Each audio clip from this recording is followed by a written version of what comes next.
sejam bem-vindos para mais uma aula de Educação Física. Essa aula é para o 7º ano e hoje a gente vai trabalhar com conteúdo de esportes. Eu me chamo Julie e hoje a nossa aula vai ser para socorros e urgências dentro das atividades esportivas. A gente sabe que nos esportes podem acontecer choques entre jogadores, contusões, até mesmo fraturas mais graves. Então a gente vai aprender um pouquinho sobre essas situações de jogos, durante o jogo e também como proceder. O Corpo de Bombeiros define os primeiros socorros como o próprio nome sugere. São procedimentos de emergência que devem ser aplicados a uma pessoa que está em perigo de vida, visando manter os sinais vitais e evitando o agravamento, até que ela receba uma assistência definitiva. Mas, primeiramente, a gente tem que entender que a melhor coisa a se fazer em primeiros socorros é prevenir. Então, a gente não vai esperar que algo aconteça. A gente tem que prevenir e pensar nas situações que podem acontecer e, assim, evitá-las. Então, sempre siga as regras e orientações dadas. Se o seu professor, o seu técnico, disser para você usar apenas um lado do campo, usar uma roupa que seja mais adequada, você tem que utilizar. Imagina só a situação. Está todo mundo com a chuteira de cravo durante o jogo e você está sem a sua chuteira, sem o seu sapato. Será que isso não está certo do que vai acontecer um problema? Então, a gente tem que ficar atento a essas orientações. A gente também tem que pensar nos locais adequados. Sempre realize as atividades físicas em locais adequados. Esteja atento às condições climáticas. Um outro exemplo, sou surfista, estou viajando e de repente está uma ressaca, uma chuva, tem umas ondas bem legais, mas eu não conheço a área, eu não conheço aquela região marítima. Eu vou entrar? Não, né? A gente tem que sempre estar atento e cuidar da nossa segurança. Uma outra orientação é utilizar os materiais e equipamentos conforme a orientação. Se é para usar uma luva, você tem que colocar as luvas na mão, conforme tem dizendo. Ataca, amarra bem e utiliza o equipamento corretamente.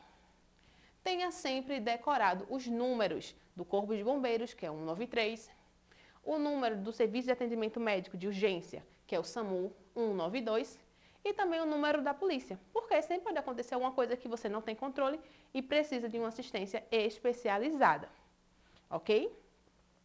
As ações, você tem que primeiro checar o que aconteceu, checar o ambiente. Imagina, cai um poste, está cheio de eletricidade. Você vai ter que checar, observar as condições para ver se vai conseguir agir. Se não, ligue. Lembra, 190, 192, 193.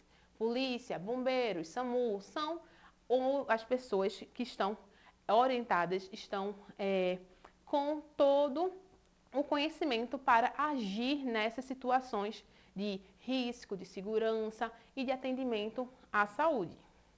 E, por fim, cuidar, que são as ações que a gente vai conhecer agora em ocorrências comuns, tá bom? Que podem acontecer durante as atividades.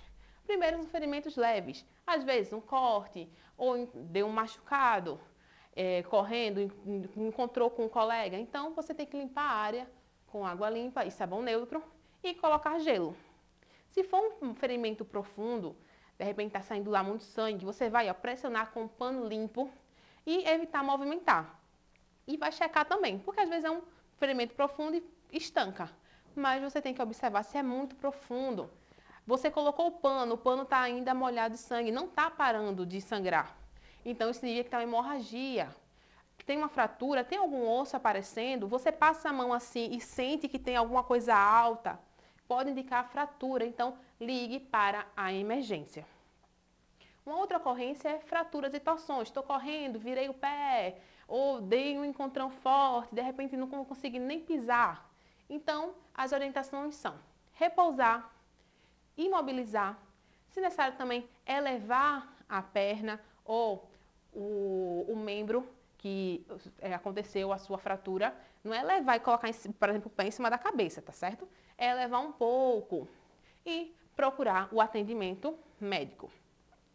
Acontecer também insolação ou queimadura do sol. Tô lá, passei a manhã todinha, meio-dia, jogando bola. Tô passando mal. Primeira coisa, sair do sol. Segunda, você tem que se hidratar. Fica lá tomando ventinho, bebe uma água, respira. Uma outra ocorrência comum é o sangramento nasal. Levei uma bolada no rosto, encontrei com um colega rosto com rosto e pá, tô lá com o nariz sangrando. Você vai sentar ereto, inclinar o corpo levemente para frente, apertar a narina, apertar a narina assim, ó, por 10 segundos e realizar também uma compressa gelada. Encontrei, além de estar sangrando o nariz, quebrei um dente. Então, você vai checar se de repente caiu o dente todo, se apenas fraturou o dente ou se o dente está lá, mas está fora do lugar. Então, ó, limpa a boca com bochecha com água limpa e procura o dentista. Se por acaso o dente caiu mesmo, for um dente permanente, você pega aquele dente, corre no dentista, porque pode ser que consiga colocar ele de volta. Tá bom? Uma outra ocorrência é a lesão ocular, pode cair areia, alguma coisa, então você vai, ó, lavar com água corrente, não é esfregar o olho. Não esfregue seus olhos. Você vai lavar com água corrente, manter os olhos fechados e ver se consegue liberar o que está dentro do olho. Mas se de repente cair um cisco ou alguma coisa perfurou, você não deve retirar nada que tenha cravado no seu olho. Você tem que chamar a emergência, porque eles têm tudo que é necessário para fazer o atendimento nesses casos. Uma outra situação é o desmaio, seja por vários motivos. Pode ser por questão de alimentar, não se alimentou direito. Pode ser porque ele levou muito sol. Pode ser por um problema cardíaco, então a pessoa pode desmaiar. Lembra sempre ó, de checar a pessoa se ela está bem. Afrouxa as roupas para não ter nada apertando e impedindo ela de respirar. Mantenha o local ventilado, ou seja, quando todo mundo se amontoar para ver o que aconteceu, manda todo mundo se afastar para a pessoa conseguir respirar. Elevam as pernas se não houver nenhuma outra lesão, para que o sangue possa correr para os órgãos vitais. Afere a pressão arterial e vê se tem algum trauma associado. Por exemplo, eita, quebrou a perna e desmaiou, quebrou o braço e desmaiou. Então, você tem que checar essas condições, tá bom?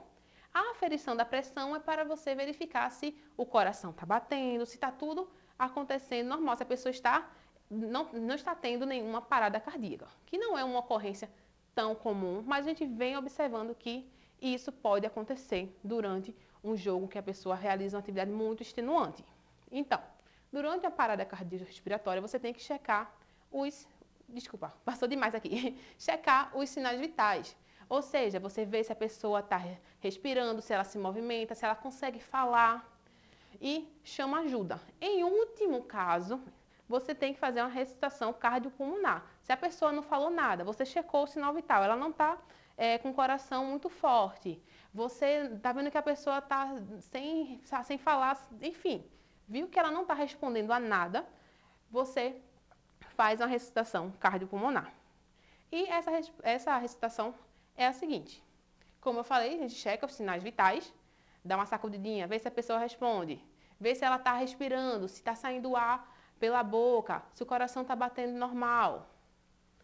Então, passa para o segundo passo. Se ela não estiver respirando, se ela não estiver conseguindo bater com o coração forte, você vai para a ressuscitação propriamente dita, que você vai posicionar uma mão sobre a outra, próxima mais ou menos no meio do peito, entre um peito e outro, né? E vai realizar 30 compressões. Pode ver ó, que o braço não dobra, eu não vou fazer assim. Eu vou estender o meu braço e vou pressionar com o meu tronco, tá? Realiza 30 compressões e 2 ventilações, ou seja, eu vou mover o pescoço da vítima, né, para trás, vou abrir as vias nasais, tampar o nariz e vou soprar dentro da boca. Pode ver aqui, ó, pela imagem, como sobe. O pulmão vai lá para cima porque você está jogando o ar para dentro, ok? Outros fatores determinantes que podem fazer com que a pessoa tenha uma parada cardíaca ou até mesmo outros problemas dentro de uma atividade esportiva é o estilo de vida. De repente a pessoa fuma, a pessoa é obesa e volta a fazer atividade física uma vez na semana. Então o risco de acontecer algum tipo de lesão, ou até mesmo um caso não tão comum, que é uma parada cardíaca, é mais alto. Outro fator é a genética, doenças pré-existentes, a alimentação e as capacidades físicas. De repente, eu nunca joguei futebol na vida. Vou jogar futebol os 2 tempos, vai dar certo? Não vai. Provavelmente eu vou passar muito mal. Então, a gente tem que ficar atento a esses outros fatores. Por hoje, a gente vai ter um desafio que vocês têm que pensar e refletir sobre as nossas ações durante um acidente e uma colisão. Você vai pensar em um jogo, um esporte de invasão, principalmente, que é onde acontece bem mais esses tipos de choque, e vai pensar que lesões a gente pode ter dentro desse esporte. Qual o cuidado que a gente tem que ter quando acontece aquela lesão? E como a gente poderia ter prevenido que aquela lesão ocorresse? Então, vocês vão pensar nesses 3 fatores para o esporte e para os primeiros socorros dentro do esporte, vão fazer no seu caderninho e vai mandar pra gente, para deixar guardadinho quando a gente pedir, tá bom? Obrigado. Tchau, tchau, gente.